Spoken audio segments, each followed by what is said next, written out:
안녕하세요. 굿상담 클리닉 부원장 나현정입니다. 가족인데 왜 이렇게 말이 안 통하지? 입을 닫게 된다든지, 밖에서는 괜찮은데 집에만 오면 숨이 막힌다. 네, 이런 생각 해보신 적 있으실까요? 가족은 우리 삶의 가장 기본이 되는 공동체죠. 네, 그런 만큼 개인의 자아가 형성되고 감정을 표현하고 갈등을 해결하고 이런 모든 상호작용이 가족 안에서 이루어지고 또 학습되어집니다. 그래서 가족 안에서 갈등이 생겨나면 심한, 전염되는 속도가 굉장히 빠릅니다. 그래서 옛말에 원수는 가족 안에 있다라는 말이 있을 정도죠. 사랑이 너무 크기 때문에 상처도 깊어지는 관계, 그것이 가족 관계이고요. 미워하면서도 사랑하고 또 그래서 죄책감을 느껴서 잊을 수 없는 그런 관계가 가족의 관계입니다. 그리고 그 어려운 가족 관계의 중심에는 대부분 잘못된 소통 방식이 자리하고 있는데요. 지금 우리 가족이 갈등과 침묵 속에 놓여 있다면 과거 우리의 소통이 이러진 않았는지 점검해 보실 필요가 있습니다. 가족 내 문제적 소통 방식 5가지를 설명드릴게요. 첫 번째는 단정적이고 자기 확신에 찬 대화입니다. 내 말이 맞아. 네 생각은 틀렸어. 넌 아직 철이 없어. 네, 이는 자신의 생각만 옳다고 단정 짓는 소통으로 상대의 감정이나 의견을 무시하는 것입니다. 주로 통제적인 부모나 배우자들이 많이 하는 언행들이고요. 그러면 이 상대, 즉 가족 구성원들은 점점 이 통제적인 사람으로부터 멀어지려 하고 입을 닫게 됩니다. 두 번째, 잘못된 소통 방식은요, 말과 행동이 다른 모순적 소통입니다. 꽃게가 옆으로 걷고 있어요. 엄마 꽃게가. 그러면서 아기 꽃게는 앞으로 걸어 라고 이야기하는 것과 같습니다. 젊은 날 술로 정말 많은 밤을 지새웠던 아버지가 이제 20대가 된 아들에게 말합니다. 건강 생각해서 하는 말이니까 밤에 술 마시지 마라. 네. 이 아버지의 건강 걱정 충분히 이해가 되지만 정작 자신은 아들 앞에서 늘 술로 스트레스를 푸는 너무나 많은 날을 보여왔죠. 예. 이럴 때 자녀는 부모의 말이 혼란스럽고 당신이나 잘하셨어야죠 라는 생각부터 하기도 합니다. 왜냐하면 부모는 자녀에게 말이 아니라 부모의 행동으로 가르치게 되기 때문입니다. 안녕하세요. 굿상담 클리닉 부원장 나현정입니다. 가족인데 왜 이렇게 말이 안 통하지? 입을 닫게 된다든지, 밖에서는 괜찮은데 집에만 오면 숨이 막힌다. 네, 이런 생각 해보신 적 있으실까요? 세 번째 잘못된 소통 방식은요, 끊임없이 잔소리와 비판을 늘어놓는 것입니다. 그것밖에 못해? 좀 제대로 해라. 이런 말들이 반복되면 자존감은 무너지고 마음엔 분노와 거리감이 쌓입니다. 결국 듣는 사람은 그 사람 자체가 싫어집니다. 이 잔소리하고 비난하는. 그래서 이 관계는 점점 불편과 방어의 관계로 흐르게 됩니다.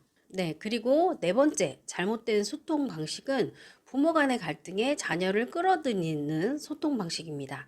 부부 싸움 중에 아이에게 편을 들게 하거나 중재자 역할을 시키는 경우에 아이들은 부모 사이에서 불안과 책임을 떠안습니다. 이렇게 삶의 경험도 많고 여러 가지 많은 그 부모도 해결하지 못하는 문제를 자녀가 무슨 수로 해결합니까? 그리고 심지어 이 부모 사이에 복잡한 상호작용 자녀가 늘 지켜보고 있지 않았기 때문에 이해할 수 없습니다. 그래서 이렇게 부모 사이에 끼어서 중재자 역할을 하며 성장한 사람들 같은 경우 이미 성인이 된 상태에서 많이 번아웃된 상태예요, 정서적으로. 그래서 자신의 과업에 집중하지 못하는 경향이 있고 정서적으로도 아직 알을 깨고 나오지 못한 그런 미성숙한 상태에 머물게 되는 경우 있습니다. 다섯 번째 잘못된 소통 방식은 이중 메시지 소통입니다. 이것은 하나의 메시지 안에 두 가지가 포함되어 있는 경우인데요. 아이가 이렇게 엄마한테 이야기해요. 엄마, 나 수학 시험에서 우수상 받았어. 예, 그러자 엄마가 대뜸 이렇게 얘기해요.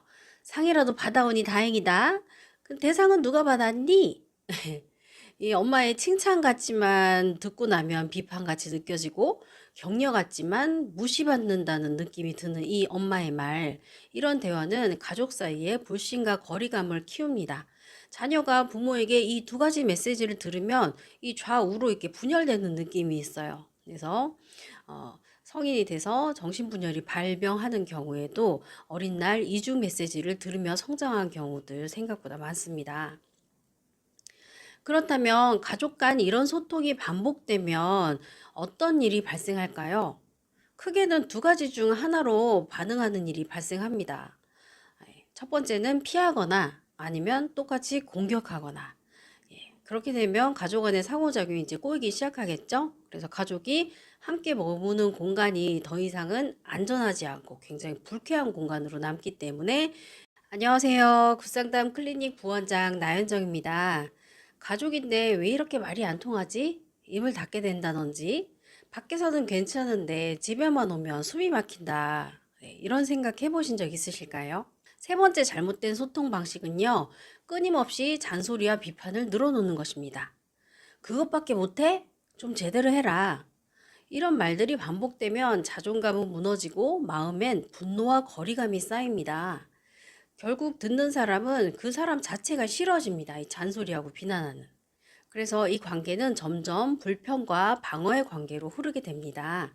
그렇다면 가족의 소통을 회복하려면 어떻게 해야 될까? 팁 두 가지를 설명드리면요.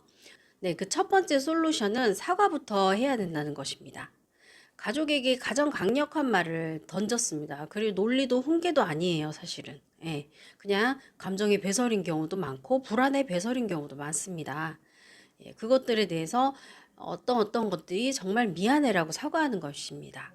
진심 어린 사과는 가족의 굳어있던 감정을 풀고 다시 연결되게 만듭니다. 제 경험을 하나 나누면 저는 이제 지방에서 성장을 하면서 어렸을 때 야, 이 문댕아 이런 단어를 이제 장난스럽게 많이 들었거든요. 그래서 제가 이제 지금 서울에 살고 있는데 자녀를 양육할 때 뭐 밥을 빨리 안 먹고 늦게 먹고 막 뭘 잊어먹고 가고는 야, 이 문댕아 이렇게 얘기할 때가 가끔 있거든요. 근데 저는 되게 귀여운 애칭이라고 표현을 했는데 아이는 굉장히 기분 나빴던 거예요. 그래서 제가 사과를 했죠. 사실은 문댕이가 내 자신이 아니었나 싶었다. 예, 그래서 우리 문댕이가 멀쩡이한테 차려준 밥 맛있게 먹으세요. 이렇게 하니까 이 밥 너무 잘 먹고 예, 그렇게 사과하는 시간 반드시 필요합니다. 두 번째 솔루션은요. 각자의 감정을 존중하는 태도를 취해야 합니다. 가족이라고 해도 감정과 생각은 다 다릅니다. 그 개성이라고 하는 거 가정 안에서 존중받지 않고 자라면 진짜 자기 자신이 누군지 모르고 어른이 되거든요. 예, 그래서 가족은 가족원들의 각자의 감정을 존중하고 내가 통제할 수 있는 건 오직 나 자신뿐이라는 사실을 기억해야 됩니다. 잔소리와 강요를 줄이고 인정과 격려를 늘리는 연습이 필요합니다.